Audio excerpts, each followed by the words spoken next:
Hello. Is, okay, we're No, here. no, I'm here. Yeah, yeah, yeah. Okay, It's good. just instantly like the quality, not the quality degraded, like not sorry, not your quality, but the quality of the video, because I'm on. Yeah, so the internet has been cut in my building, so I'm on tethering with mobile phone. So we'll see how this goes. This shows how dedicated we are. Yeah, for sure. Like even with huge catastrophes like internet connections going down, we're still doing this. But It's is like it the snowing in Helsinki? Because I've been seeing pictures. it's really well. I'm in Espoo, not in Helsinki, but Oh it's yeah. pretty much the same. Except Helsinki is a bit dirtier because so much more car traffic. But it's really beautiful. It's like postcard right now. So all the trees are kind of white with snow, and the ground is totally white, and it's really nice. Oh man, I'm jealous because here Yeah, we it's built our first snowman or snow person, snow as is the way person. you have to say it these days, because we didn't actually do any anatomy. So we yeah, with my daughter yesterday, and yeah, it's That's so pretty cool again. cool. Yeah, I miss Here, snow. here they've been lying it's snowing. My son saw snow yesterday, but like where I live, it's no Yeah, but fucking snow. you're so much you're actually so much further south in Malmö. Yeah, you don't see nothing. It's just complete cold. Like it was minus 4 degrees this morning, Oh, okay, and so it is that cold. Okay, it is cold. yeah, It just doesn't snow. yeah, you just need the Anyway, low pressure. I have like the most crazy shit that happened to me this morning. Okay, I'm So ready. it's gonna be stupid, but I will not disappoint. So I was in the morning just having my coffee like a normal Romanian person, and then I saw a meme with that band called Him, which I Mhm. really liked as I was growing up. Yep.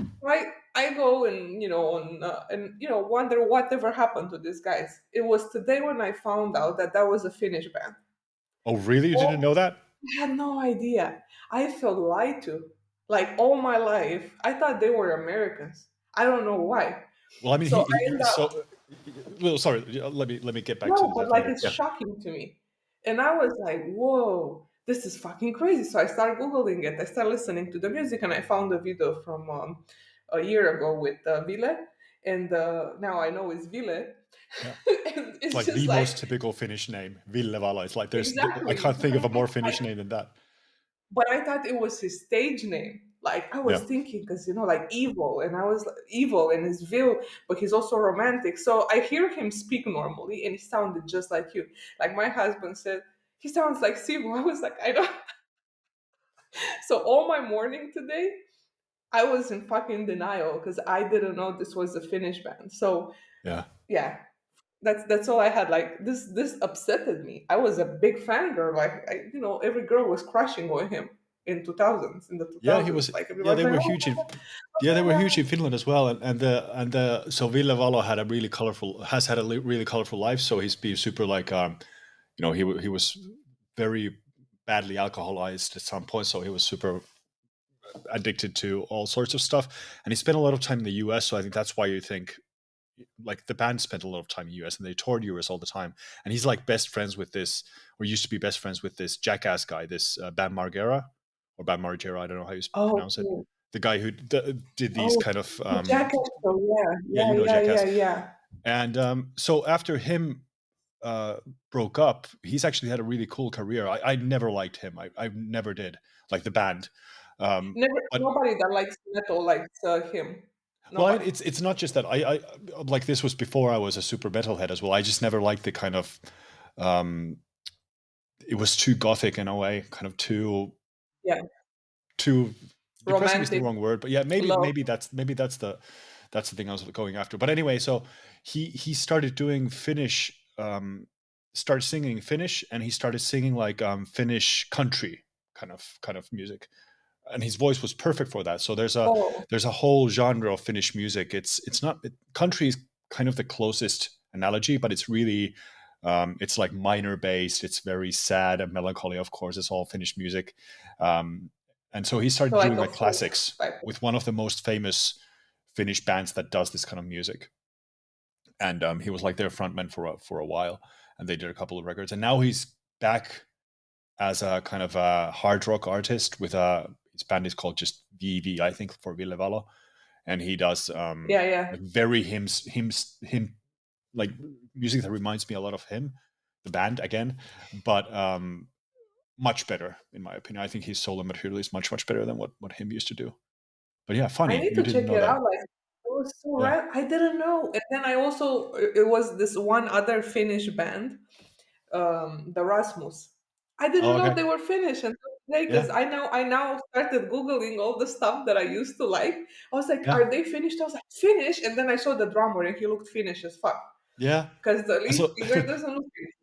and so Rasmus is another funny story. So they're called the Rasmus, but they used to be called just Rasmus, which is a very Finnish name again. But they had to change the name because there's a DJ in Sweden whose name is Rasmus, and they had to change it because of it would have been like a, I don't know, maybe a trademark thing or something or something. Yeah, but they were huge in Europe, and they started off Yeah, as a Finnish band. They did like this super kooky and funny, kind of almost punkish Finnish music before they switched to English and became so popular. But yeah, Rasmus and him, and then there's Nightwish, of course, are probably the biggest. Nightwish I knew. Yeah, but Okay, they're probably like Nightwish the I biggest cultural exports that we've had in the 2000s, and they all started in the 90s as well. So Yeah, it was so nostalgic to me. So all my morning was like, oh my God, I can't wait to talk to you, to tell you how shocked I am that I yeah, didn't know. I was so pissed off. Like I took it personal. I had that man's face on my t-shirts and I yeah, didn't know. Yeah. But it make his music makes so much more sense now that I know that he's finished. yeah, yeah. It is very melancholy and kind of Yeah. pessimistic Like in many ways. like a Uh, cradle of filth, but more light. yeah, Because you yeah, know for sure. Like there's no screaming. It's just clean vocals, and yeah, but yeah, they, but they, they were absolutely huge. Yeah, huge in the 2000s. It was like I know yeah, like the biggest thing ever. yeah. Yeah, so that was Interesting. my that's all I had. Thank you everybody for listening. But yeah, what have you been up to? Because it's been a minute. I've seen you the last time in London at SMX Yeah, yeah, for briefly sure. for a selfie, and that was it. So well, I mean, so it's been just kind of rolling to the end of the year. We're just we don't have any big commitments anymore. I'm doing a bit more consultancy work actually because I felt like doing it. So a couple of more client projects, which has been fun in small doses. I still don't enjoy it, um, but now that I had some time on my hands, because so we're not Simmer isn't releasing anything new for the rest of this year, and we're taking it easy for January as well. So I had a bit more time on my hands. And then we did Mission Camp Stockholm, of course. So that was our um, last trip of the year. So me and Maria and me went both. It was a really nice day, a different venue than last time, but a really nice event again. Mm, And if any of the listeners haven't yet had a chance to visit a Mission Camp, I really recommend you do. It just kind of it doesn't outstay its welcome. It's always a really good event, and it's just such a fabulous way for people to get into public speaking, for sure. networking, for finding a job, for sharing your prototypes, or just for hanging out for free on a Saturday. And there's so many measure camps now that it's kind of impossible not to, especially if you're in Europe, it's almost impossible not to actually have the Go opportunity to for go it. to one unless you don't do anything on Saturdays. Yeah. I was supposed to come too. It's just that I had the flu ever since I left Yeah, London. I had the tickets and everything. And then I got a message from Scan Traffic and said that, hey, the bridge is closed during the weekend. So I was like, you know what? That's my sign yeah, to sit my ass down. yeah. Otherwise, I would have had But Saturday to. is difficult. So I was just talking to someone about this, and I kind of I respect the kind of origin story of Measure Camp in that the Saturdays is meaningful because it means that you're giving up a day off. Basically, you're Yeah, giving up a day yeah. off with your family or whatever. And that's actually the older I get, and the more kind of a family guy I get, that it's becoming more and more difficult because Saturday It's is hard. almost sacred. It's the one morning that we can wake up with the kids. There's no rush anywhere. We can watch some TV, go outside, go do hobbies, and Yeah. just now considering how many measure camps there are, and we visit Helsinki, London, Stockholm, and maybe some others as well. There's not that many Saturdays in a year where you can actually have this kind of freedom. And of course, then there are people who just can't work on Saturdays, like for example, those who celebrate Shabbat or something, Shabbos or something. They Yeah, just for can't. sure. So it is. I am wondering if if something should be done about that. But I don't think that it's going to happen under the Measure Camp banner, at least, because that is still so Yeah, firmly set. sometimes it's hard. Sometimes it's hard, and like as much as you want to go, you just can't go. And Yeah. in a way, it's better that I didn't come because I would have got all of you guys sick. You Yeah, would have yeah. hated Well, me. it's definitely good that you don't travel. Yeah, no, But I didn't. I didn't want to risk. yeah. But one thing I found out, figured out about Mission Camp is that if I have to miss one, like it's happened occasionally, maybe flights are canceled or something. Yeah, I feel bad about not going. I feel bad about not seeing any friends, but I don't have the same kind of FOMO that I would have with an event that's just once a year or once every 2 years, because there are yeah, I so many get what. Measure Camps again. So I don't feel like, oh man, I can't miss this. Like this is the like I used to have the same about Super Week. If I missed Super Week, I felt like crap because the social feeds were full of people just Yeah, celebrating that and having fun. And I was like, I'm not there, and I have to wait another year. And now it's going to be like 2 years in a row that I can't make it to Super Week. And I'm, again, I'm yeah, older I and cannot make it either more next like a year. family And guy. I So know they're going to the former venue, which is the one that I never been at. So it's the one that it started like in the mountain, actual mountain. are they going back to that? Because I thought they were going to a third place now. Oh, well, last time I knew it was back where it all started, but Okay, I don't know. Let me let me see what check. they're Let me check. saying. It could Oh, let me be. check. Yeah, yeah, but it's I liked the new venue more than the old one. No, it's a different place. Okay, so it's Or not I the don't I same. don't I don't know how to read this. Like the name of the hotel is different. So it used to be Gallia, or the area used to be Gallia or something. And now it says we're back in the Northern Mountain Woodland. So maybe it's the same area but a different hotel. I don't know. Oh, that could But be, yeah. yeah. Yeah, I But yeah, cannot make it either, but it's a shame. It's a yeah. fun event, but yeah, it's we have so many hobbies now with the kids, and it's like basketball, and I'm their coach, so it's like Oh, a that's so double reason cool. not to I miss, didn't know you play because basketball. That's cool. well, I used to play in school Me until I too. was in high school, but then now I got so now Benjamin got into basketball, so now I applied as like an assistant coach, so it's been a lot of fun. That's so cool. Yeah, I used to play too in high school, and also my brother Yeah, was a referee in the A League in Romania, basketball referee. So it was so cool, and yeah, I always lived in his shadow. Thank God he doesn't listen to this podcast to yeah. see how traumatized I am. Yeah, but I wanted to ask you so, so I wanted to ask you also about I was reading your on LinkedIn yesterday that you had time to do some changes. Is it because I feel like we were talking about this the last time when we were talking to Dennis, if my memory serves right? Yeah, so I've been managing or maintaining a site called cookiestatus.com, which is like a service for explaining how different browsers implement tracking protections, like how they deal with cookies and storage mechanisms and stuff like that. Yeah. And this actually turned into a simmer course some years ago called Web Browsers and Tracking Protections. And I've been really bad at maintaining that site. I used to be much better, but that was also because browsers used to make constant changes to how they work. And now, over the last few years, I think it's slowed down quite a bit.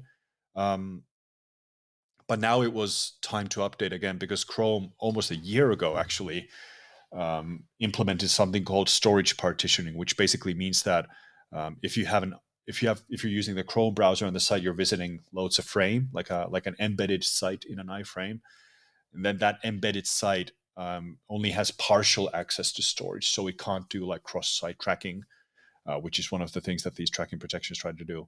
So just Chrome has always been so far behind all the other browsers when it comes to tracking protections. But it seems like now maybe they're improving. But on the other hand, they did say a while ago that they're not going to be deprecating third party cookies after all. So it's like one step forward, two steps back with them, Shocking. which is a shame. Shocking. Yeah. I actually, to my defense and to my shame, I never knew you had this.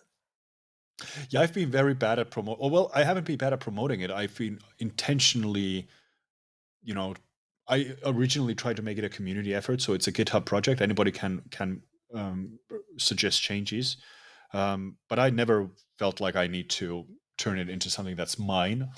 So I don't really mention anywhere that Oh, it's but the glossary is like a course on its own. I'm looking at it yeah, right yeah, yeah, now. yeah, Jesus yeah. Christ, So this there, is so good. yeah, Oh, I it's need a to it's a share this. This is, yeah, it's a bit outdated, but well, it's not technically outdated. I mean, everything is factual, but I would like to redo a lot of the site. But there's a lot of stuff, for example. So we're talking about cookiestatus.com. So in the kind of introduction part, there's a lot of this is actually I'm really proud of. There's a very thorough explanation of what is, how do cookies work, how do these exploits work, what their impact on digital marketing and analytics is on, for example. So I'm just looking at it right now, and like, this is a whole course on its own. I had no idea you had this. This is amazing. I need to go through this. There's a lot of stuff here that I don't know. yeah, it's a Sorry, I'm fangirling now. This is really cool. yeah, it's a fun project. You never said anything about it. Well, I mean, I have so many little projects that Yeah, that's what yeah. I'm saying. Like, you always have something. Like, you had it's this is like similar with GTM tools when I discovered it. And I was like, oh my god. Well, I Yeah, mean, this to be is fair, I cool. do mention it in my hold on. I have it on my Twitter profile and my Blue Sky profile. Oh yeah, we're all Blue Sky now, by the way. Yes, I'm there. And I'm I'm there too.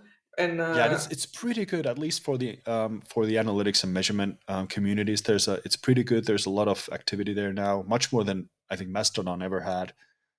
Um, I am definitely yeah, you so don't we're have this on LinkedIn. I don't. Nope. Maybe I don't.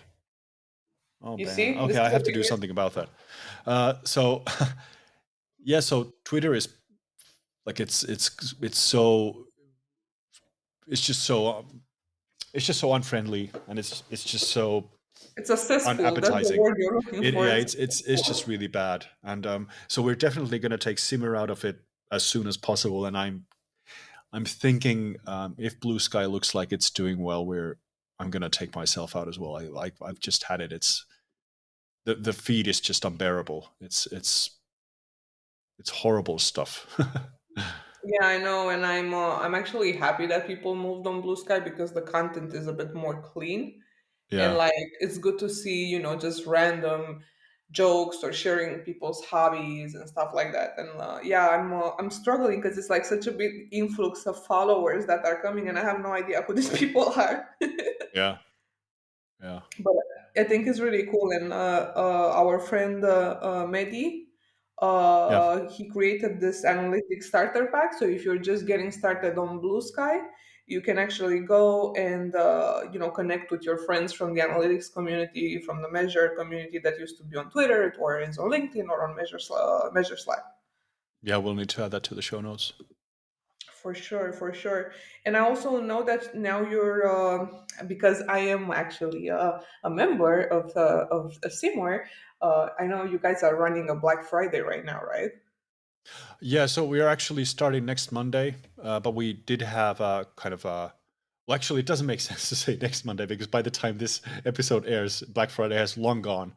So, Don't be like that. Don't be like that. I was actually planning to edit it and release it this weekend because I have some free time. So don't be like that.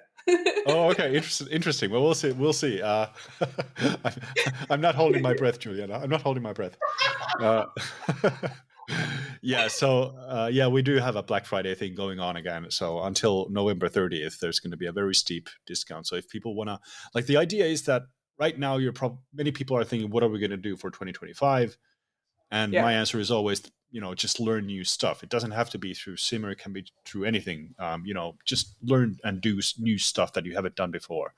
But we want to, of course, through Simmer, we want to help facilitate learning. So um, hopefully, if you have some training budget left next week or the week ending November 30th is going to be the best time this year to buy new courses for next year. But we'll probably, um, you know, yeah, we'll probably have something going on until Christmas as well. But Black Friday is for sure going to be our best campaign No, for the for year. sure. And I think a lot of people are, I know for sure that a lot of this is the time when a lot of people are kind of like planning to invest more in learning and, learning JavaScript or learning about Yeah, server side. So, like, this is kind of like the best time to purchase a course because you can get Yeah. it at a really good price, and then next year you can have time to actually start doing it, and don't delay it Yeah. like I So did. what are you going to do next year? Are you thinking of traveling more? Are you going to start a new hobby? Are you doing something as a family? Are you going to do something malama? Oh, you mean like, oh yeah, oh, you see it inside Anything. you. You're I overthinking. took it too deep. Yeah, no, I'm gonna be on Christmas vacation from the 15th of Good. December. So just gonna celebrate here, like discover the city. I'm looking forward because next week they're gonna start the Christmas lights. And Malmo is like a very cute city and very like fairy and like very fairy like type of stuff. So I'm excited to see how it's gonna look with the Christmas lights and just spending time with kids because I feel like I've been away a lot in this autumn with these conferences. So like I was supposed to do one more event in December, but I unfortunately I had to cancel it because I'm done a bit with my energy is like kind of zero right now. Yeah. Yeah, just want to spend time with the kids. But will I see you at Measure Camp Malmo in January? That's the question. No. No. There you go. So for whoever was wondering, No, there's yeah. I'm seriously trying to cut down travel, which ironically I just yesterday accepted a conference invitation. But it's yeah, yeah. It's it's so difficult to say no.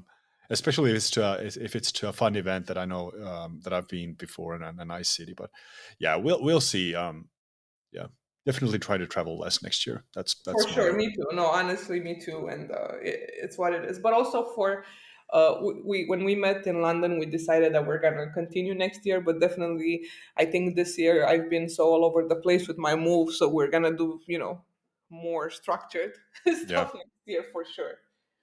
Sounds good. Cool. Well, I think we forgot to tell people that we actually have a guest. We're so organized. Still, don't worry, 2025 resolution. Very organized. We're not going to be scintillating anymore. We're going to No, no, be we're very not going to be very structured. organized. We're just going to Yeah, be more organized. That's still even so. more Let's organized. not get it. Let's not place any undue pressure on ourselves. We're just going to be more organized than we The were this bar year. is very low. It is very low, and it's going to stay low because that's the only way that this is fun. Exactly, exactly. No, but Yeah. this okay. So before we talk to our guest, we have Bhav Patel from LeanConvert, from the guy that created the best A/B testing calculator that I like. We're having him on and like right now. But before that, just know that Simo, I really appreciate Simo sponsoring this podcast and tolerating me for the last 2 years. Excited that we're gonna do this again. So if you Yeah. want to start a technical marketing career, don't wait until next year. Go and take advantage of the Black Friday opportunity. And if you don't want to take advantage of the Black Friday opportunity and you want to buy it in December, just use the coupon code Deviate. Yes. And Get there's also 10% off. yes, 10% off with Deviate. And there's also our free handbook. So handbook.teamsimmer.com, completely free, no strings attached, no registration needed. If you're trying to figure out what you want to learn in technical marketing, that's a very good starting resource to figure out what might be your thing. So check those out. Hell yeah. And cookie status, go on cookie status. I need to plug Oh this yes, in. cookie Like, this status is as so well. fucking Oh, but amazing. Yes. Cool. Well, let's have Bob. Welcome, welcome, welcome, welcome. How are you today, Bob? I'm very well, thank you. I'm excited to be here. Actually, I've wanted to get on this episode, this show for a long time now, so it's nice to finally be here. yeah, Why? prepare to be disappointed. Disappointment is my middle name. That's a very You know. unfortunate middle name. Great. Well, we're happy that you're here in this very amazing warm day of November. It's since I moved here, I'm a bit more depressed than I normally am. So I want to start this right. And Bob, thank you for coming. I want you to explain to us what is standard deviation. Oh, this is a curveball question. This is a Hot first seat. Let's hot see. seat. So I'm going to butcher this. I really hope no mathematicians are listening to this call, this I- episode. It's just us and our Yeah, parents. that's fine exactly. then. Yeah. So standard deviation is if you imagine I'm going to use a visual.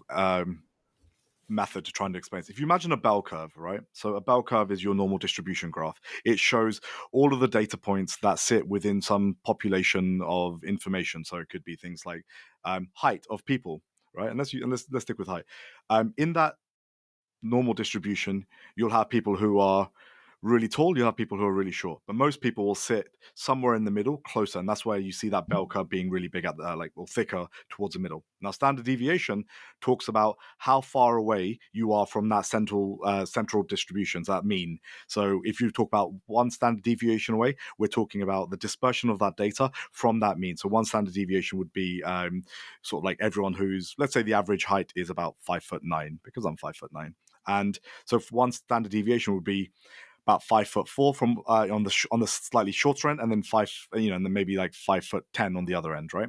And then the two standard deviations would be getting further and further away from that mean. So you're talking about kind of like how much your data is dispersed. And then when you get to the point where you hit sort of like 3.5 standard deviations from that mean, we're talking about extreme outliers. And then this is what we use to understand and analyze experiment winners, if you will. So when something is like 3.5 standard deviations away from the norm, from the mean, we're now saying actually the likelihood of this result being this extreme is like 5% is normally the going rate for what like people set as confidence or critical values as the official term. So I hope I've done a good enough job explaining it through example rather than like abstract terminology. I'm actually excited because you just made my promo video for the podcast next year. That's all. That was my plan all along. I gotta say, you lost me with those imperial measurements. That's where you lost me. Like 5'9". I had to Google what is that. Like it's 175, I think. No, but the reason why I asked you this question is because the reason why I wanted to talk to you today is kind of like I want to send a message to people that are in CRO, that are in data, to understand that to be able to actually be a good experimentation person, you have to understand math. You have to understand statistics. So I know that you kind of are on the same energy as me. So that's why I wanted to start with that, because I wanted to kind of like show people more about how you got into this field and the knowledge that you have. And it's kind of like to give people an idea about what they should focus on learning to become better optimizers or to become better data analysts, because they're kind of like, interconnected. Do you My have son. to know math? Like, can't you do a good job just by using tools that do the math for you, like calculators that do the math for you? Oh, this is a great question. So this is a very good question, and you can theoretically, right? So you don't need to understand the underlying statistics to be able to be an experimenter. Where the knowledge of maths becomes imperative in being an experimentation person is understanding the trade-offs you're making. If you don't understand the risk of, going to a 0.1 critical value or 90% confidence versus 95% or 99%, you don't really understand what you're doing, right? So yes, you can use the calculators and online resources to do the heavy lifting for you. It's understanding what those numbers mean and how you interpret those results. So it's things like that it's important. And there are loads of examples where if you don't understand the foundational maths, you're likely to fall into these traps. And I'll give you an example. A lot of people run an experiment, and you should only really have one primary metric that you're measuring against. But you'll find that often people have 2, 3, 4, 5, 6 metrics. And what happens is the more metrics you have, the more your likelihood of finding a winning result or a statistically significant result becomes more and more likely. So I think, I can't remember exactly, it's called a family-wise error rate graph. And actually, if you've got sort of like 5 metrics, you're already like 20% likely to find a statistically significant result. So, and again, you wouldn't know this by using a calculator. You would run all your analysis through these online calculators, and they'll give you the results, but the calculators have zero context in what it is you're testing. So I think when you are right, you don't need to know the underlying sort of like mechanics of it, but you do need to know what they mean and how to interpret them. And I think this is where I'm sometimes like, maybe I'm a bit too much of an advocate for the underlying statistics, but it's what I really mean is, do you understand what it means? Does that answer your question, Simo? I don't know if I did a good enough It job does, answering yes. that. I mean, obviously there are probably thousands of examples of people who don't know the math and they're doing A/B testing and they're doing a decent enough job at it. Same as there are people doing data analysis without understanding the underlying technology that created that data, or without understanding how to interpret that data.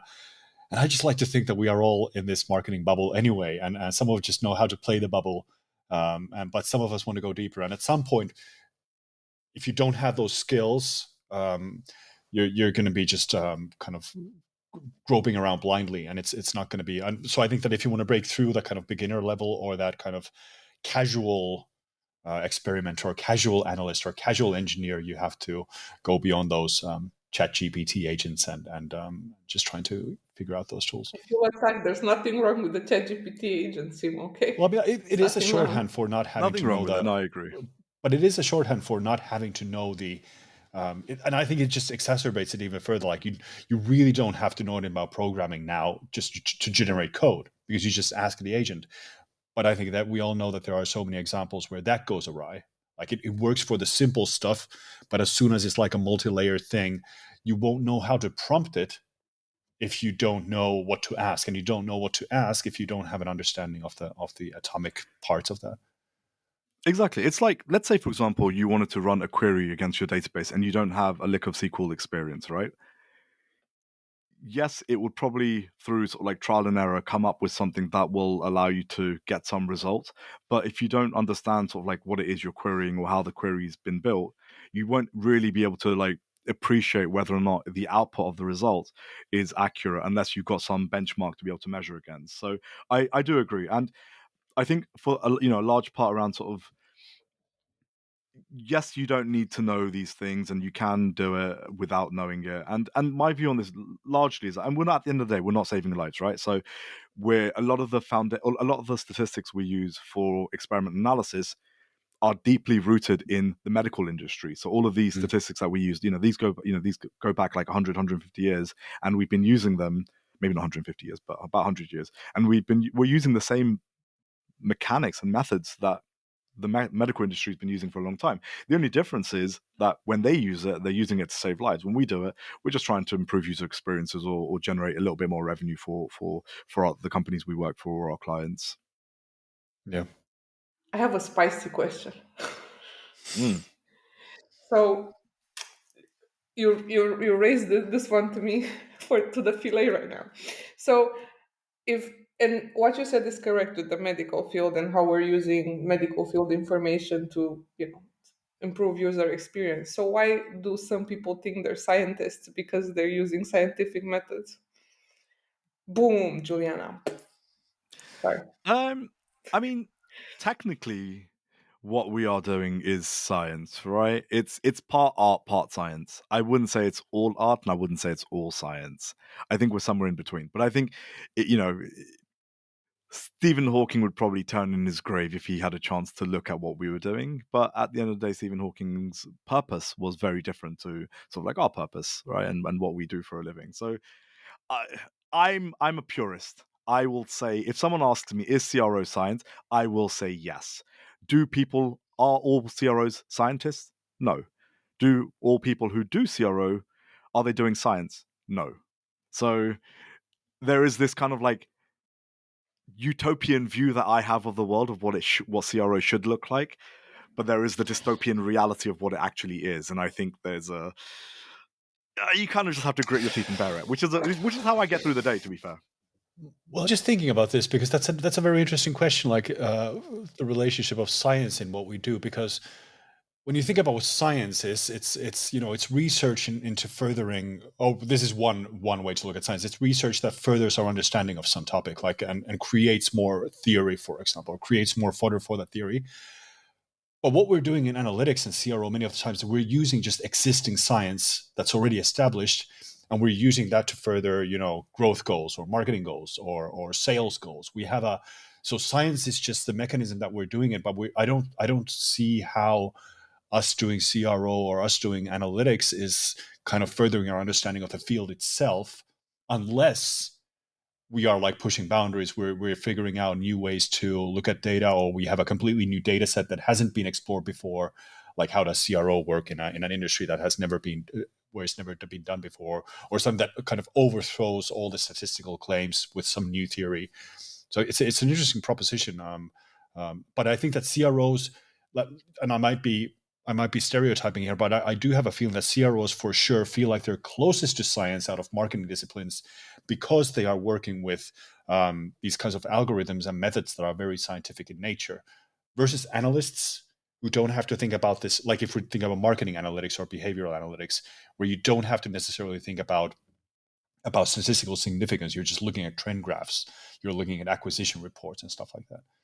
Maybe that's So how I see that. that's a really good point, and you're right. Are we doing science in the sense of that we're creating something new? Probably not. But what we are doing that I guess could be interpreted as science. Like, first of all, we're applying scientific methods in an industry that has never previously had this method applied to. So, we're taking science from sort of like the medical industry and we're applying it into our own field. Does that make it any less science? No. Or maybe it does. It depends on how you feel. There are some aspects where we had like data science, CRO, whoever, we have created things. Like, for example, Bayesian analysis was previously infinitely harder to do because of how complex it is, and how much processing power it needed. But nowadays, like the teams at Spotify, the teams at Booking.com, all of these guys, they have literally created methods which previously wouldn't have been thought about, and they've created new ways to do it. And who is it? It's the what's the name of it? Cupid. Cupid is a method that it's only a variance reduction technique, right? So you could argue that variance reduction techniques have been around for a long time, but having created something that's specifically applicable in the digital space, we have created. Are these type of things groundbreaking and all the time, and being released on a weekly basis? No, probably not. I mean, but then neither is most scientific math. So I think you're right. And then against analytics, where you're doing comparisons against trend graphs, again, I agree. I think maybe is. But then the argument could be: is analytics in many ways a form of science or maths, right? And I would say it's yes, right? Like if you're doing marketing analytics and you're trying to understand the impact of your marketing campaigns when you haven't been able to do it through some type of A/B test, you're doing sort of like you're trying to do causal inference analysis through methods like regression analysis, and you're not maybe getting true causality, but you're still not, you're still one step away or closer to causality than if you're just doing a correlation graph, right? So it's a gray area. I'm by no means preaching that we are pure scientists in the sense that scientists exist, but I think we're probably close, and you're probably right. We're probably closer than some disciplines. I would say some aspects of marketing science, right, has required the creation of things, and again, Facebook created the in a this is a world you're probably familiar with, Simo, but where we're now moving towards sort of like cookieless tracking, they've had to go back to sort of like more traditional econometric models. These aren't, again, probably groundbreaking. They probably adapted them, tweaked them to get them to go a little bit faster. It's like, like when no one's building new engines anymore. They're tweaking and optimize engines to make cars go faster. So maybe that's one way to potentially look at it. Maybe not pure science, but a child of Yeah. science, if you will. Running with scissors. Running with scissors, exactly. But like my question is, shouldn't, like, my struggle has been, because like I'm this unicorn that's doing a bit of everything, is that sometimes I feel like the science part kind of kills critical thinking when it should actually improve critical thinking, when it should make you be more circumspect about the results and make you be more doubtful. You shouldn't just be taking things as they are. But a lot of people, the way they use the science is kind of like this obsession with winning of tests, with obsession with the statistical significance, but actually do not understand what's behind it.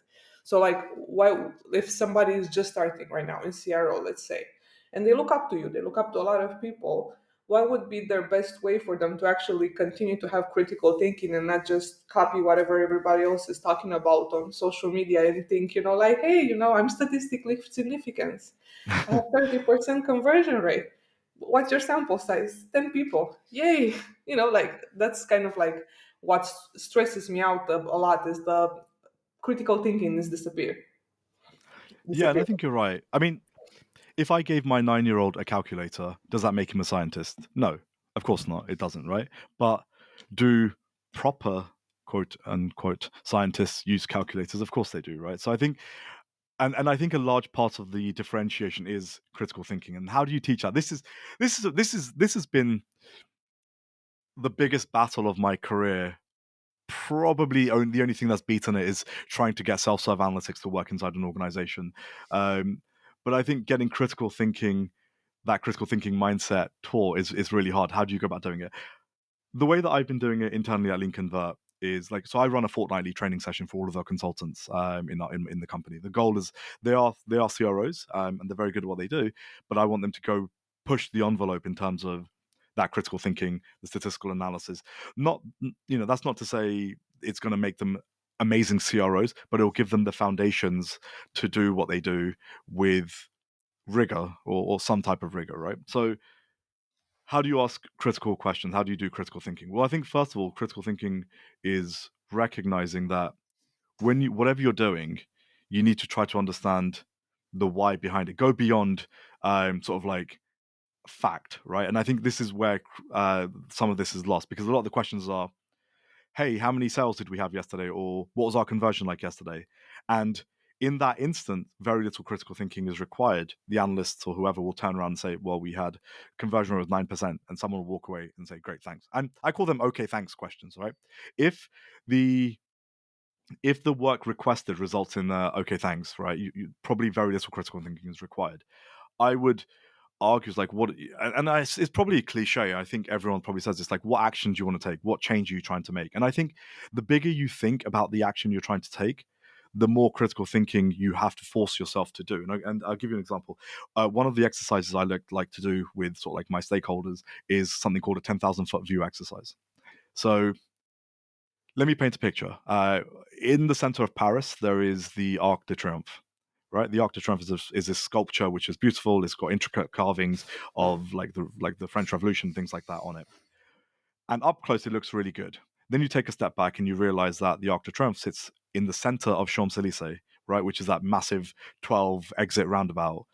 And you start to, like, the intricacies of the stone carvings start to slowly disappear. Then you take another step back and you see the entire Parisian landscape. You can see the Eiffel Tower, you can see the buildings, the streets, everything. And you start to realize that actually what we're building is not stone sculptures, we're building cities. So when you're building cities, you have to ask questions such as, like, where is growth going to come from in the next 12 months? What is not likely to change from the user experience perspective? What are the factors that drive renewals, right? When you start to ask these type of bigger questions that actually are meaningful questions that will drive meaningful change, you end up in a situation where you're forced to think more critically. So from my point of view, I would say that the biggest starting point, or the biggest way you can start to do critical thinking, is to start asking bigger questions. Or if someone asks you a bit of a mundane question, go beyond the surface, like saying, what's conversion like yesterday? Don't respond with 12 or 12% or whatever. Respond with 12%. It's X% lower. It's in line. Especially if you see these like statistical anomalies in your data, start to go a bit deeper into why, and then keep going and keep going. It's a very abstract answer. I'm sorry. I wish I could give a very concrete answer for this, but just by the very nature of the question, I think critical thinking is it's so complex, and I think it largely comes with experience. Oh, that's really good. And Stunned silence. he's Finnish and I live in Sweden now, so that's me right now. I was just thinking that, yeah, because this comes up all the time, and especially in again in data analytics and CRO, of course, overlap quite a bit, Yeah. but it comes up all the time, especially with stakeholders, which you already mentioned. But when they demand answers, there's such a long chain of people and processes and tools before you actually get to the place where you have to be critical. Like if somebody asks, or if somebody celebrates, let's say we got an uplift of something because we did something. Okay, it's easy to celebrate that, but my mind, because it's warped and twisted in so many mysterious ways, but my mind instantly starts unraveling that. Like, how can you make that claim? Like, what is this data based on? How did you get that data? Did you have engineers who know how to collect that data? Did you consider all the consent banners and all the tracking protections? Did you consider that most people are using ad blockers? So we start unraveling that. And over the years, I've come to a place where I understand that's actually not a very healthy approach. Like, because you tend to, especially if you're a consultant, it can lead you into a spiral of overthinking things, because you don't know the customer well enough, you don't know the project well enough, you don't know the background information well enough. It's easy to get into that spiral of critical thinking and just kind of question everything. Whereas the client, whom you think is very naive because they have all these problems that they can't see them, so obviously they're not thinking critically, they might have excellent reasons why they are in such a state. And they might have, regulatory reasons why they can't fix that. They can have all this history there. So I actually like that, this concept of an "oh thanks" question, because I think that they can be very valuable as well. If somebody's laid the groundwork that this data is fine, and you can actually respond with a one-liner. Sometimes that's all that's required. Sometimes they only want to know the answer so that they can say "oh thanks." And then there's a different time and a different place for the more critical approaches. But I personally, I've tried to exit consulting for so long, and one of the reasons has been because I tend to overthink things. And it's very difficult to look at things from the point of view of a customer who doesn't have the resources to constantly go through the critical thinking process. And maybe they're just happy that they've done it once, and then they're kind of happy. But again, I it's a think bubble. and you're right. It's a time, I mean, there's a time and place, right? When those okay thanks questions, these are your closer to the ground, finger on the pulse, health check type questions, right? So you have Vanity your stuff. well, not necessarily vanity stuff, right? Because you kind of need to know, like, is your organization healthy? Mm. And it's an okay type question to ask, saying, actually, guys, like, are sales where they should be, right? And the answer is like, yes, they are. Very easy. Yeah. Great. We can move on to the next thing. Then you start to go to a bit more like so they're the tactical ones. Then you start to move up a layer a little bit, and you start to see like the Champs-Élysées, the roundabout, and you start to ask the more strategic questions, right? And these are going to be things like, hey, how do we improve the user journey? How do we Mm. reduce friction on the website? And these now start to require an element of critical thinking, and there's a time and place for that as well. So product teams largely will probably spend more time in this area, and then you have your 10,000 foot view questions, which are going to be the ones that your leadership teams are driving. Now, I wouldn't expect a junior analyst and a junior marketing person to be picking up those type of questions. These questions are largely for the organization, which are like, guys, we've set a 10% growth target for next year. Where is that growth realistically going to come from? It can't just be, and maybe the answer is actually just we're going to just pump 10% more ad marketing spend, and that's maybe okay, right? But I think unless you can answer, and I'll give you a good example. Coming out of the pandemic, we've seen numbers start to tank in almost all industries, right? Because the pandemic was a bubble. I think everyone kind of got used to the idea that you could throw shit against the wall and it would stick, because it was just not normal times. But then we came out of that bubble, and we're now in the situation where companies have overinvested in resources, which is why we've seen mass layoffs across the board. They've over-indexed on things like technology, and they bought sort of like someone's like, hey, this tool will do this, and you kind of go, okay, great, we'll buy it. And then but now you're in a situation where you have to cut costs, and you have to think about what is realistic, and you have to reforecast your growth. And I don't think any investor in the world is going to be okay with a, hey, we're going to, next year's forecast is 10% down year on year. I don't, I think VCs don't work like that. So you then have to start asking the critical question, like, okay, where is this 10% profit going to come from? And we've seen the first round of it is through layoffs and contract cutting and redundancies of consultants and things like that. But then that will get you to a certain point. But then what's next? Where's that going to come from? Is it going to come from new market innovations? Is it going to come from growing into different regions? So, and these type of things, I think this is where the critical thinking is at its most. I wouldn't do critical thinking every week. These are things that you would save for sort of like once every sort of like 3 to 6 months, where you have to sort of like take a step back.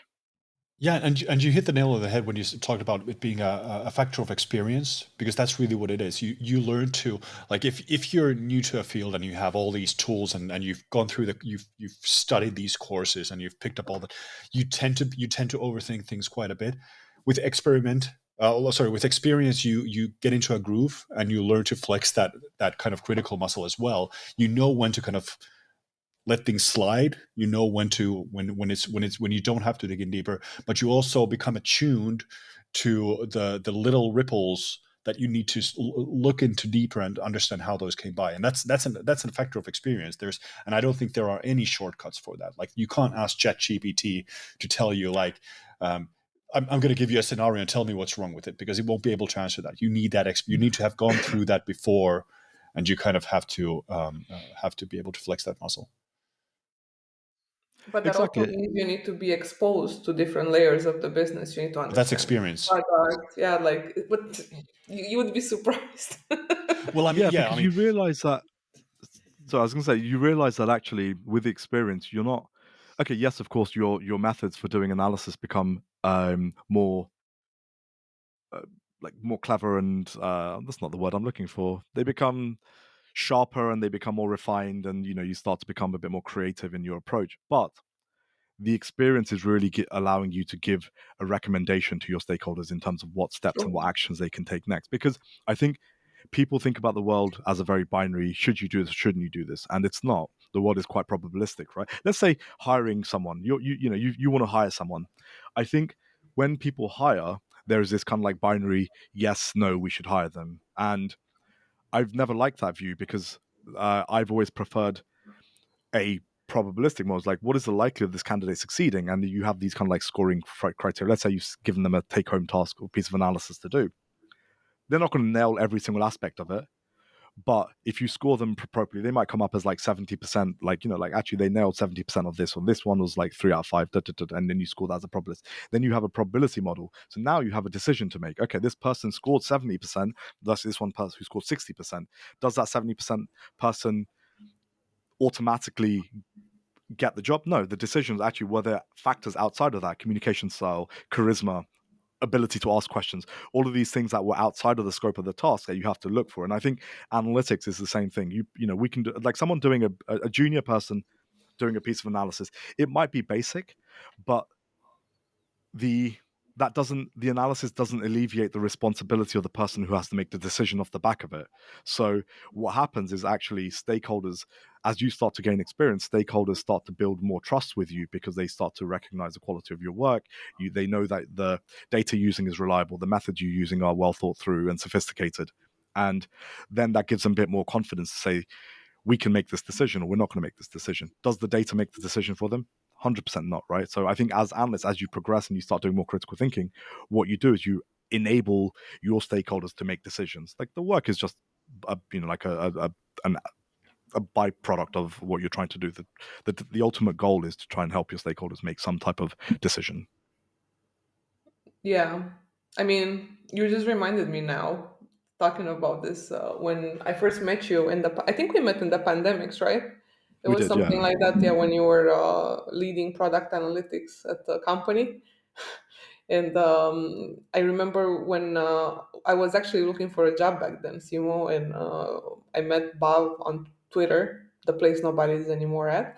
And he actually spent time with me and gave me like a bit of advice on how to look for a job in analytics. And I remember you also told me back then that you kind of have to have like this exposure to different disciplines and different how things work to be able to be trustworthy to a stakeholder.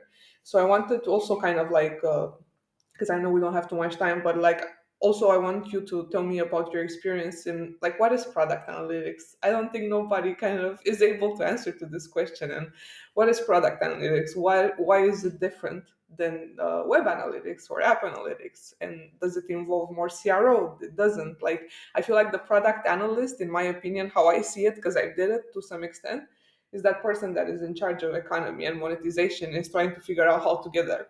That's how I see it. So I want to hear from you. What is product analytics? So there's an Good existential question. question. So I mean, first of all, I think it's the natural progression from web analytics was the first product that came out of sort of like having web metrics available, that organically grew into digital analytics, because it was more about the digital experiences and there were multiple factors of it. I think product analytics is just the kind of like the next evolutionary term, I guess, because and to be fair, it's probably not all encompassing. Actually, digital analytics in many ways was all encompassing because it included the element of the marketing side of things. I think product analytics is it's it's in the name. It's about the product. It's about the user experience. And with marketing analytics, it's easy. First of all, it's easier to do because you spent X, you got Y. And I don't mean to belittle marketing. I just mean like it's easier to quantify, right? Like the cause and effect is easier to see, and Yeah. it's easier to understand things like CPAs and ROIs. Um, when you start moving into product analytics, it starts to become a bit more of a gray area because you're trying to quantify user experience and you're trying to use that quantification of the user experience to make decisions on how you should build your product. And I think it's not an easy thing to do because you're working with a lot more probabilistic things, right? Like, and an example would be I used to work for Hopin. Hopin is a B2B SaaS company, which was a virtual conferencing platform, and we did pure product analytics. There was a marketing team who looked at marketing spend and things like that, but my team and I, we spent our time purely looking at product analytics, and this was around helping the team figure out what metrics they should be tracking. So one of the things that the product teams didn't have at Hopin was what they should measure. So each one of the sort of like monthly business reviews on product were really around what's been released, what's coming up next. There was no discussion around the impact of what's been released, right? So when I joined, one of the first things I did was help the team build a measurement framework, and the measurement framework allowed the company to have a goal in terms of like how products should measure success, and then it gave the product teams sub metrics to be able to say, actually, if I'm responsible for onboarding, what is the thing that I should care about? If I'm responsible for the the creation of an event, so I'm an event organizer, what does that look like? And then there was a team that would look after the attendee experience, so what are the metrics we should be measuring from that? And through sort of like consistent analysis, ongoing analysis, asking questions like, because Hopin is a B2B SaaS company, so you sign a contract now, but you don't see the discussion about that contract until 12 months down the line. So product analysts allowed us to use behavioral data to build a propensity model on likelihood to renew. And what were the factors that went into that? Actually, so much of the company had spent so much time focusing on the organizer, the event organizer, because they were the ones who paid the bill. And what our regression model showed was that there is a big factor on the event attendee experience, so the attendee event experience. So the attendees who engaged in events, who asked questions, who did polls, who jumped onto the screen, who chatted during the event, those events had higher success levels, and companies who organized events that had this two-way dialogue between the speaker and the attendees were more likely to run an event again because it's seen as successful. And I can say this actually not only just having analyzed sort of like millions of rows of data for Hopin. I'm an event organizer. I Yeah. know that when I run a Crap Talks event, the way I measure success is okay, somewhat anecdotal and heuristic because I'm doing an analysis. But I look at how many people raised their hands and asked a question for a speaker, how many hands went up. So I'm not just looking at sort of like frequency of hands, I'm looking at depth of it as well. So sorry, not frequency, breadth. So I'm comparing breadth and depth. So is it one person asking 10 questions or is it 10 people asking one question? I prefer the latter actually because it shows a high level of community engagement. And we found this in Hopin through sort of like causal inference analysis that we were doing. So again, I'm using anecdotes to help explain, to your question, what is product analytics? And I think it's that quantification of the user experience and how you I love use that. that to build or deprecate products. I love that definition. That's really cool. I'm gonna use that actually. No, I'm very much obsessed with and I love the breadth and depth analysis. I did it also to see, to look at search queries and see how much breadth and depth they have in content on a website. So I Mm. love that. You mentioned Crap Talks. We have 3 more minutes. I want you to give me the Crap Talks pitch in 2 minutes, and 1 minute I want to use it to tell people how they can connect with you and learn more from you. Okay. What is the Crap Talks bit? Crap Talks is a community event that I built out of frustration.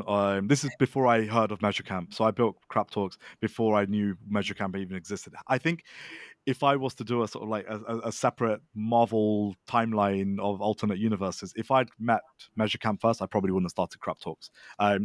It was born because I went to this one event, which was it was Marketing Week Live, and each day is dedicated to some track. And obviously, I went on the Wednesday. I remember very specifically, and I went to the Data Day. and the first chat was a fireside chat with like three very big job titles in the audio in the hot seat, and it was 30 minutes of buzzwords and phrases, and one of the people on the panel was my manager's manager, and this guy's an idiot, right? He's a complete idiot. He should not have been in that seat. And I realized that most of the day went like this because the people who organized the event were focusing on the speakers and The the title. title of the Yeah. speakers and the sponsors, and they weren't respecting me as an attendee of my time and what it should have been. And this isn't the speaker's fault; it's not the attendees' fault. I blame the organizers for a really crap day I had, and I realized that actually I want to shake this up and create a community event, which kind of like creates a symbiotic relationship between speakers and attendees. So I'm matching one. This is why I work very hard. I like Simo, Joe. You probably don't know, but I have these really dumb rules. Like I only allow one speaker to speak at crap talks in their lifetime. So that keeps me on my toes to consistently find fresh talent in the industry. I That's have really cool. a statistic on first time speakers, so I'm looking for voices who have never spoken before, and I have a very good track record on that. I don't talk about sort of like diversity, equity, and inclusion because I don't want the event to be about that. That's not the identity of the event. It's a collaborative event. CRAP itself is conversion rate analytics product, which is a cross discipline because we work in cross discipline environments. So why do we go to these very siloed events? Yeah. But I try to find speakers who are from like different backgrounds as well. But I'll never talk about it explicitly. I track all of it in the background, of course. I'm a data person, right? I have my charts and things like that. But so that's where it came, and then I obviously started measuring it to make sure that the event was like 85 to 90% approval rating. You're never going to get 100%, but Yeah. and again, you can see the charts on Looker Studio, a dashboard I built of like sort of like ratings. So what is Crap Talks? It's a cross-functional community event by people in the industry, down in the trenches. They're not there because they have fancy job titles. They're there because they're like doing Awesome. solving problems, which is what Measure Camp is, right? And which is why I say, if I'd found Measure Camp first, I probably wouldn't have created Crap Talks.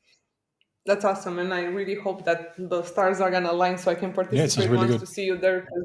Yeah, and I'm gonna share the link in the episode notes. Please tell us where can people find you and connect with you.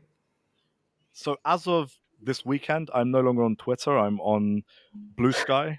So Blue Sky, my handle is Bav. I got Bav, which is insane. I've previously I've been Dodo Nerd, That's so great. I got Bav just because I got there early enough. Bav.bsky.social, whatever it is. Or you can find me on LinkedIn.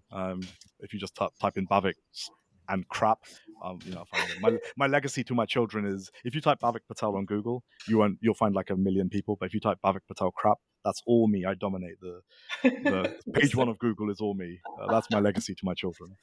Well, thank you. I'm gonna make sure to leave all that crap in the episode notes. But seriously, thank you for coming. I feel like we could have talked to you, and maybe again, Simo, we need to get Bob back in 2025. For sure. And would love to talk more about the product analytics part. Yeah. And thank you so much. You have been amazing. No, thanks for having Yeah, me. thank It's you been so a lot of much. fun. And thanks everybody for listening. See you guys next time.